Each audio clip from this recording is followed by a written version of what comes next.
Thanks, Sarah. Well, the first licensed adult care facility in Ohio for people living with HIV/AIDS is celebrating an important milestone. Caracole will mark 25 years, and joining me now to tell us more about it is Executive Director Linda Sider. Thanks for joining us this morning. Thank you, Shannon. For people at home who may not be familiar with how Caracole works, tell us a little bit about your organization. Well, we're celebrating 25 years of service to the HIV-positive community here in Cincinnati. We started out with 4 beds in Clifton, and basically we functioned as a non-medical hospice for people who were in the last stages of HIV/AIDS. Over the years we've grown. We now have multiple housing programs. How the disease affects people has certainly changed, the new medications. We still have people pass away, but with less frequency than we did in the beginning, obviously. So we have a variety of housing programs and homelessness prevention services and case management, which is really the cornerstone of the programs that we offer. And we now have over 900 clients. Yeah, and I was reading that you guys are going to have more than 300% of an increase. We did, yes, in this 2011, past and you year. expect it to get even higher. What do you attribute that to? Well, we've received some new grants and we've taken on new services in the past year, so that really accounts for our growth. But we serve an 8-county region in Southwest Ohio, and anyone who's HIV positive within that service region is eligible for case management services, the services that we provide.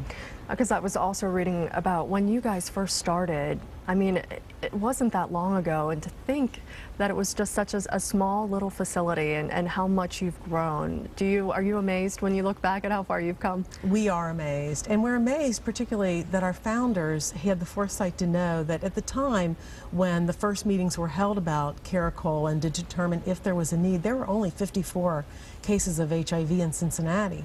Yet they had the foresight to know that eventually housing and support services would be needed. I think that many of us, though, in the beginning thought that this need would be temporary, that somehow HIV/AIDS would be cured or go away, or that, you know, we wouldn't be needed in an ongoing way. And sadly, we're still here today. Explain to me the name Caracole and the meaning behind it. Well, one of our board members, one of our founders, named the agency, and the idea is, it's, you know, the Spanish word for shell, and the idea is a protective covering that is safe, that grows with the need, and that's where our name came from. So what's ahead for your organization? You've accomplished a lot in 25 years. What do you hope to accomplish in the upcoming years? Well, what the ideal would be for us to go out of business. I mean, that would be the most wonderful thing that could happen. Sure. Absolutely, for us not to be needed anymore. Sure. And, you know, it's possible that that could happen in our lifetimes. Yeah. But in the immediate future, we're moving. Right now, we're located in Roselawn, and we're moving to Northside in a larger facility that we're really excited about.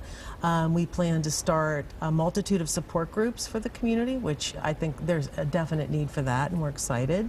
And to continue to really strategically look ahead and keep seeing, you know, what do people need? You know, the services that people needed 25 years ago are obviously very different than those that we provide today, and they were very different 5 years ago. And so we really need to stay ahead of the curve and keep looking at, you know, where do we need to be next? Right.